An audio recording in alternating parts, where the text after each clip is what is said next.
Welcome back. Alwena Shirley now joins us with a look at our weather. Thanks, Chandler. Well, everyone's been talking about the bizarre weather we've been having these past few weeks, and this late winter has been raising questions about what's in store for the next few months. To see what Metro Vancouver residents should expect in the days ahead, I spoke with a meteorologist at Environment Canada. Here's what I found out. Winter has finally arrived in the Lower Mainland. Although it's late, many people are wondering where's the rest of it. It's been somewhat of a surprising winter. We did expect that there would be more snow this winter here in Vancouver and all around the south coast. That's because of La Nina. And La Nina tends to create colder winters on the west coast, which typically means more snow. That didn't happen this year. Usually in southwestern BC, the mountains shield us from the Arctic air mass that brings a much colder weather to the rest of the country. Sometimes a polar front will push its way over the mountains. If it mixes with our warmer, moist Pacific air, that combination would likely produce snow in our area.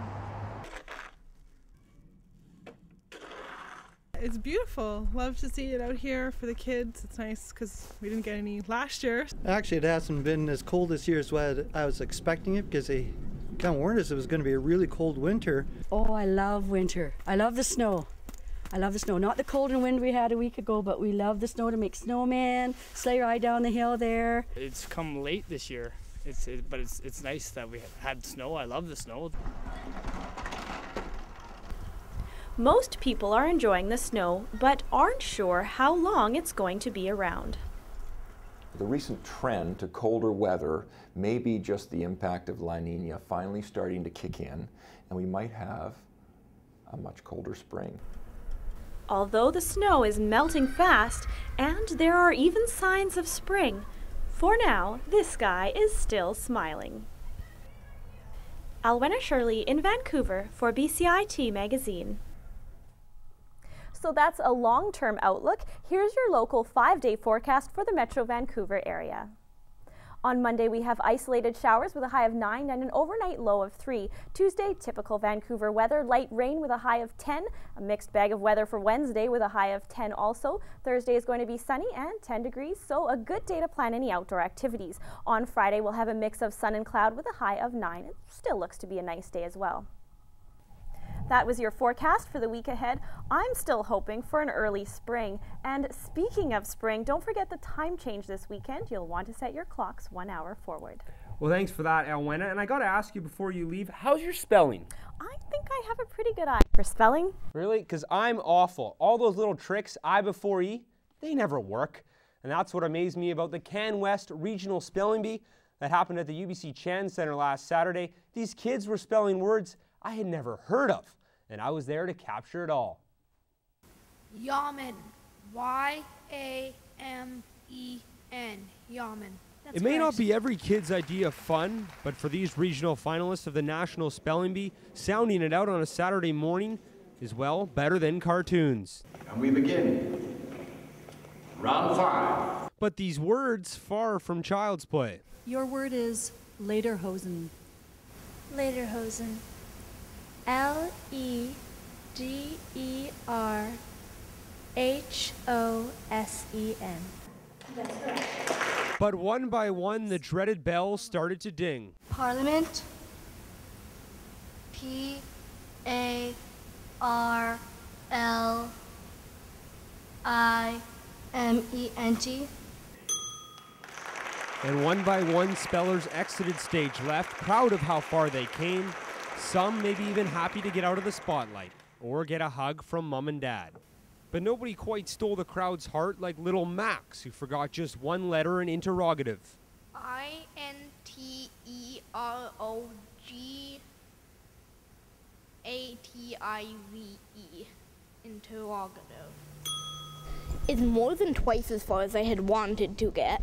I'm only in grade 5 and up to grade 8. And speaking of grade 8s, it was 2 of them in the end. And when Gregory missed on Gamiferous, just the word apocalypse was left for Matthew. Apocalypse. A-P-O-C-A-L-Y-P-S-E. Apocalypse. That is correct, Matthew. And with that, the black belt in judo celebrated the only way he knew how. Competing in his final year, he finally won and took home a nice little trophy plus $500 and knew he had it once he heard his final word. I read this Christian book series.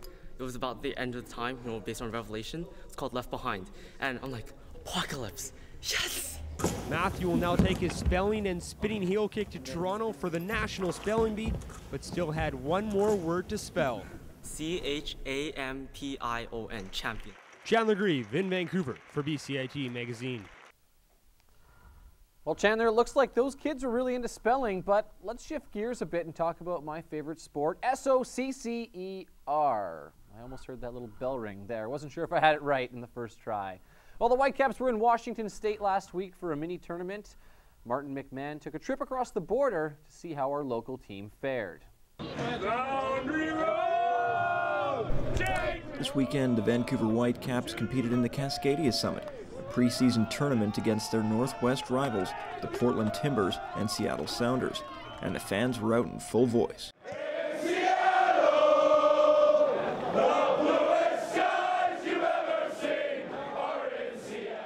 It just builds a rivalry, and it's a good preview to the season and kind of what's to come, and it's good to see kind of on a smaller scale, being here, just what to expect, and how fans are getting excited, and we're getting excited for the fans too. So.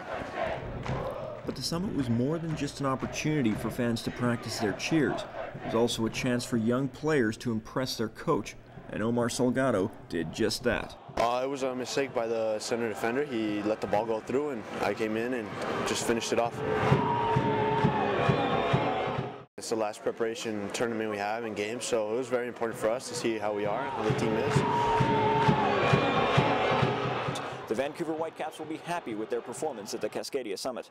Martin McMahon in Tequila for BCIT Magazine. If you have any questions or comments regarding this program, please visit us online at bcitbroadcastnews.ca or bcit-broadcast.com. And that's it for us this week. I'm Peter Verge with Chandler Grieve. Thanks for watching. And we now leave you with a look at how one Burnaby man decided to take advantage of a sunny day at Deer Lake.